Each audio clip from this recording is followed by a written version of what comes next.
Assalamualaikum warahmatullahi wabarakatuh. Pada kesempatan kali ini kita belajar tema 3 subtema 1 mata pelajaran bahasa Indonesia, yaitu benda-benda di sekitarku. Langsung saja kita belajar tentang benda-benda yang ada di sekitar kita. Apa itu benda?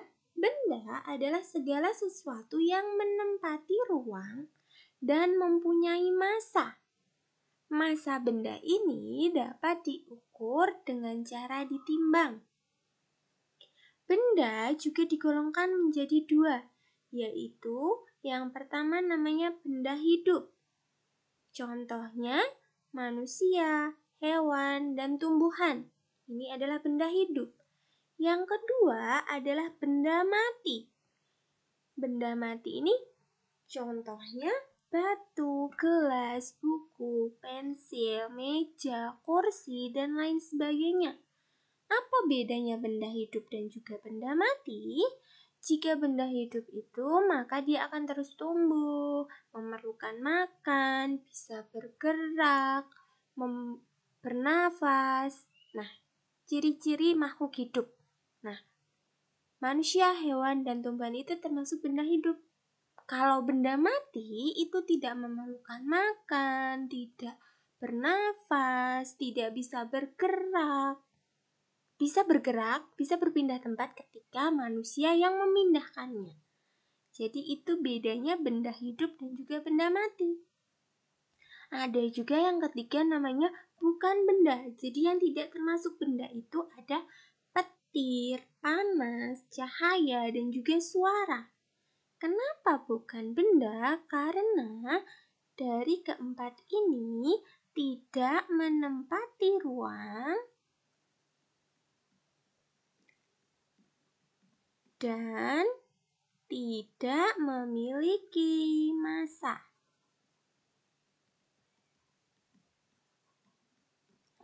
Contohnya misalnya suara. Suara itu hanya bisa kalian dengar, tidak menempati ruang, dan juga tidak memiliki massa. Tidak bisa kalian timbangkan untuk suara, maka suara itu bukan benda. Sama halnya dengan cahaya, panas, dan juga petir.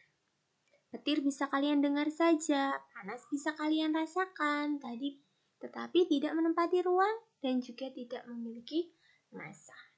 Sekarang di gambar di sini ada beberapa benda. Sekarang kita kelompokkan.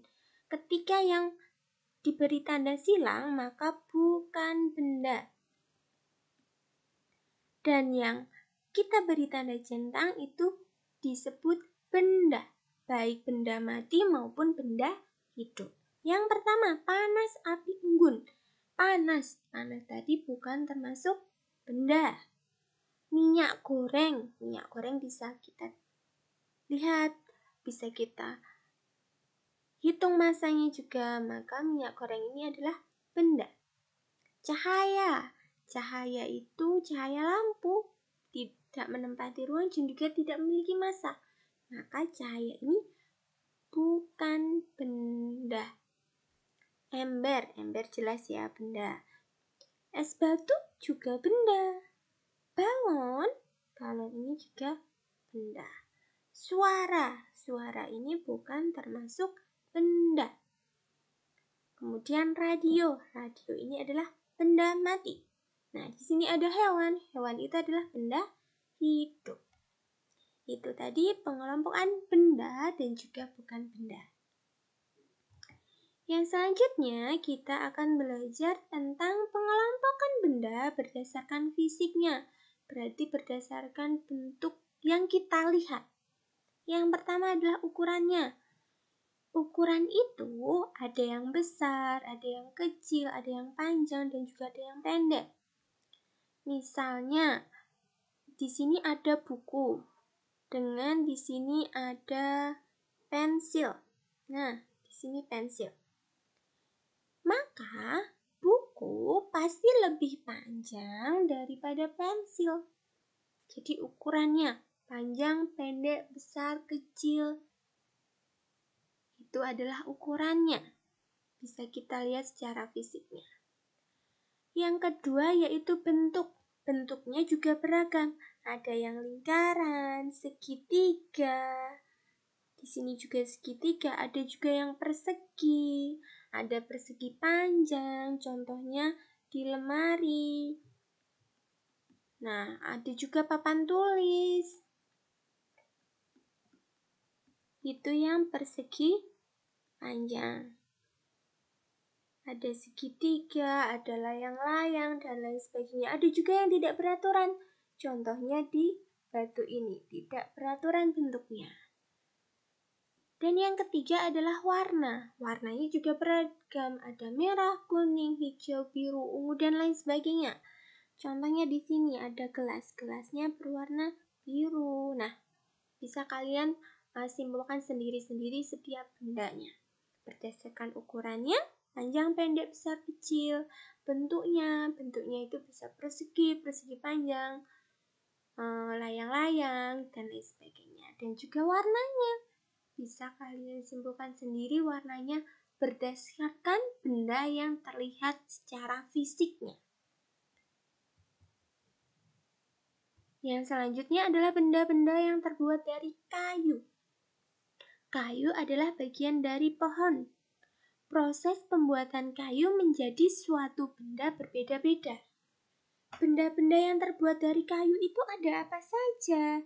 Kalian bisa perhatikan di sini. Di sini ada lemari, ada kursi, ada pensil, meja, ada kursi lagi, ada rak, ada jendela, pinggiran jendela, seperti itu, dan lain sebagainya. Proses pembuatannya pun berbeda-beda. Proses pembuatan kayu menjadi benda itu sangat berbeda-beda. Prosesnya yang pertama, batang pohon ditebang. Nah, pohon yang sudah ditebang ini disebut kayu gelondongan atau log. Log ini yang sudah ditebang tadi kemudian dikirim ke pabrik pengrajin. Di pabrik, log tersebut dipotong-potong sesuai keperluan, kemudian untuk menghindari jamur, maka kayu-kayu tersebut dikeringkan. Kayu-kayu tersebut dijemur selama 2-4 minggu hingga kering. Ketika kering, maka kayu tersebut siap diolah sesuai keperluan, siap diolah sesuai kebutuhan. Kelebihan atau keunggulan dari benda yang terbuat dari kayu. Yang pertama adalah mudah dibentuk. Dan yang kedua adalah bertahan lama. Contohnya benda-benda yang terbuat dari kayu jati, maka bisa berumur sampai puluhan tahun. Selain kelebihan, maka kayu juga memiliki kelemahannya atau kekurangannya. Yang pertama, tidak tahan api. Jadi benda yang terbuat dari kayu itu pasti mudah terbakar. Ketika terkena api, maka mudah terbakar. Mudah terserang rayap, contohnya kayu-kayu yang mudah lapuk. Nah, itu mudah sekali terserang rayap, dan juga benda yang terbuat dari kayu itu pasti lebih berat dibandingkan benda yang terbuat dari plastik.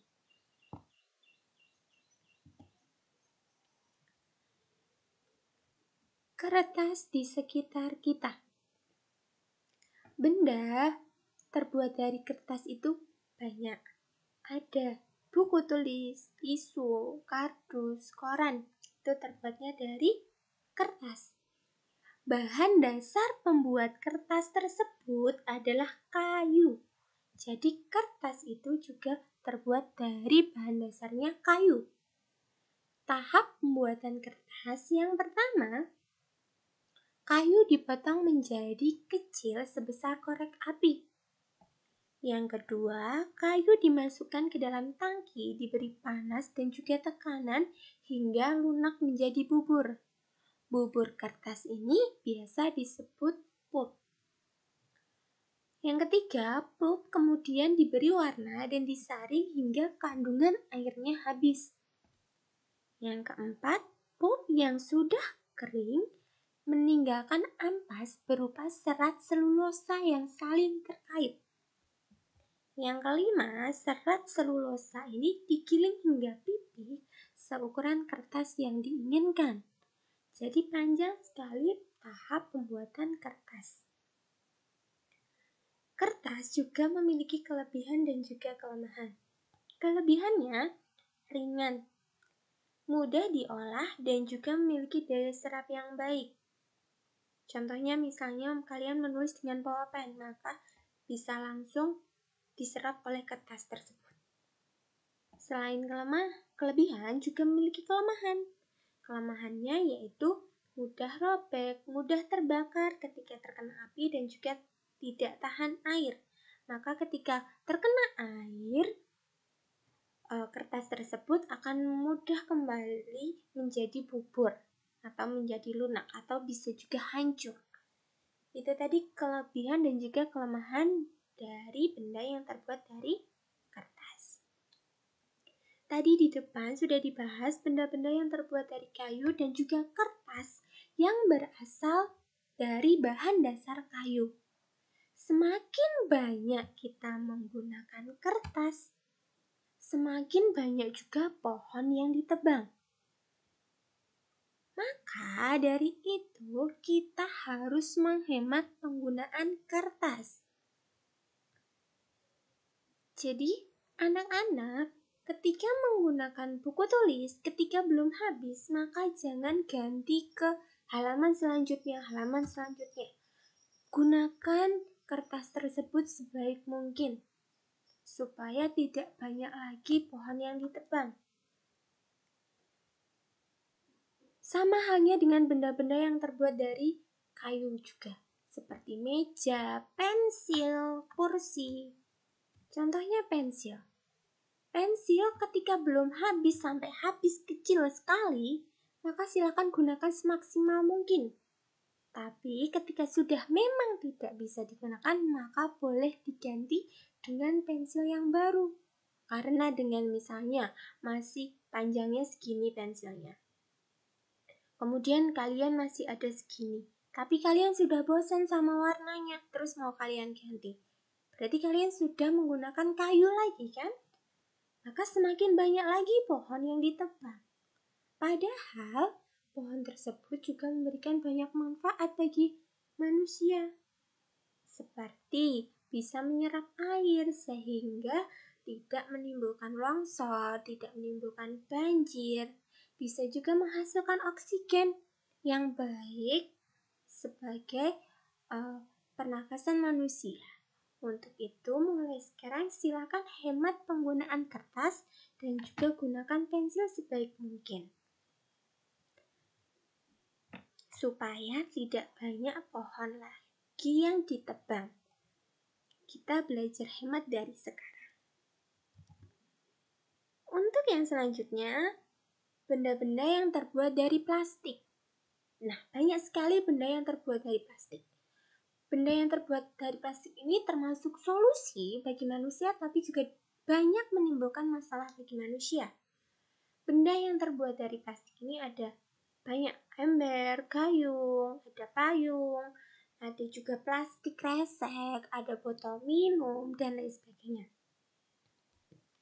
Kelebihan benda yang terbuat dari plastik ini, yang pertama murah, tahan air, jadi tidak bakalan tembus air, mudah dibentuk, tidak mudah pecah, tahan lama, dan juga ringan. Itu tadi kelebihannya.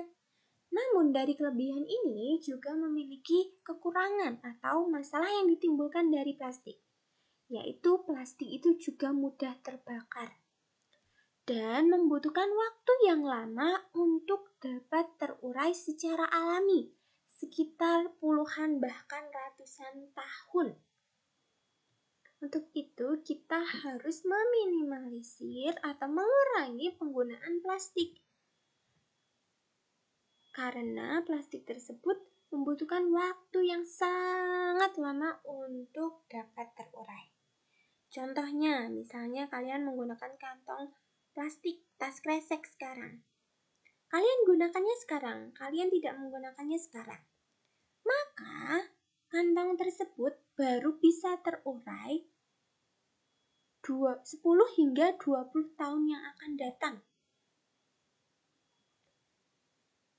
Maka membutuhkan waktu yang sangat lama.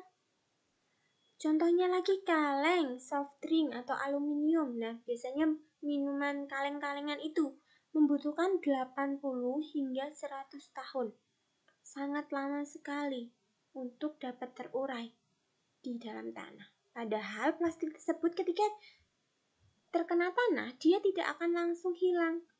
Malah bisa menghambat penyerapan tanah, menyerap air sehingga nanti bisa menimbulkan banjir, bisa mencemari tanah sehingga tanahnya tidak menjadi subur. Ketika ditanami maka tanamannya tidak akan tumbuh subur.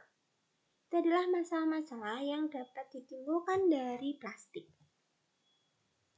Sekarang cara mengurangi penggunaan sampah plastik ini. Ada yang disebut 3R, reduce, reuse, dan juga recycle. Reduce yaitu mengurangi, jadi kita mengurangi penggunaan plastik. Contohnya bisa menggunakan tas belanja atau tote bag yang terbuat dari kain untuk menggantikan kantong plastik. Yang kedua, membawa air minum dengan botol minum. Jadi kalian tidak perlu membeli air mineral dalam bentuk botol.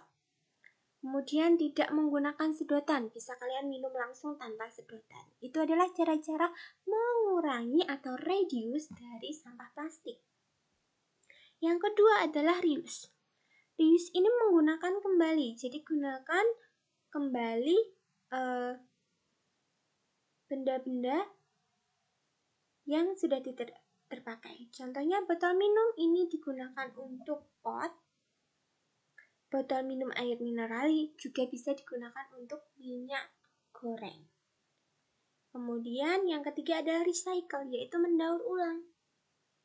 Mendaur ulang ini biasa dilakukan di pabrik-pabrik. Jadi sampah kita bisa kumpulkan mana yang sampah plastik, mana yang bukan. Ketika sampah plastik maka bisa kita berikan ke pemulung atau petugas kebersihan agar dari mereka itu bisa dibawa ke pabrik daur ulang sampah sehingga bisa menghasilkan benda yang baru lagi. Itu tadi cara mengurangi sampah plastik dengan 3R, reduce, reuse, dan juga recycle. Benda-benda yang terbuat dari kaca dan juga logam. Benda dari kaca. Kelebihannya atas sifatnya yaitu tahan air dan juga tembus pandang. Biasanya digunakan untuk benda akuarium. Dapat meneruskan cahaya, maka kaca tersebut digunakan untuk jendela, kaca mobil, figura, dan juga cermin. Kelebihan yang ketiga adalah tidak menghantarkan panas. Untuk itu bisa digunakan untuk membuat piring, gelas, dan juga mangkok. Dari kelebihan tersebut juga memiliki kelemahan, yaitu mudah pecah, tidak mudah dibentuk, serta berat. Ini tadi kelebihan dan juga kekurangan dari benda yang terbuat dari kaca, serta contoh benda yang terbuat dari kaca. Yang selanjutnya adalah benda yang terbuat dari logam. Kelebihannya yang pertama adalah kuat. Ini terdapat pada besi dan juga baja karena logam itu bermacam-macam jenisnya. Biasanya digunakan untuk jembatan dan juga rel kereta api. Kelebihan yang kedua adalah logam yang indah, yaitu emas dan juga perak yang biasa digunakan untuk membuat perhiasan seperti cincin, kalung, gelang, dan lain sebagainya. Kelebihan yang ketiga adalah mudah menghantarkan panas. Ini terbuatnya dari aluminium, yaitu contoh bendanya adalah panci. Kelebihan yang keempat adalah menghantarkan listrik. Ini terbuatnya dari tembaga. Bendanya adalah kabel listrik. Yang selanjutnya, yang kelima adalah aluminium ringan, yaitu bahan dan pesawat terbang. Selain kelebihan tadi, juga memiliki kekurangan, yaitu mudah berkarat. Yang selanjutnya adalah benda dari karet dan juga kain.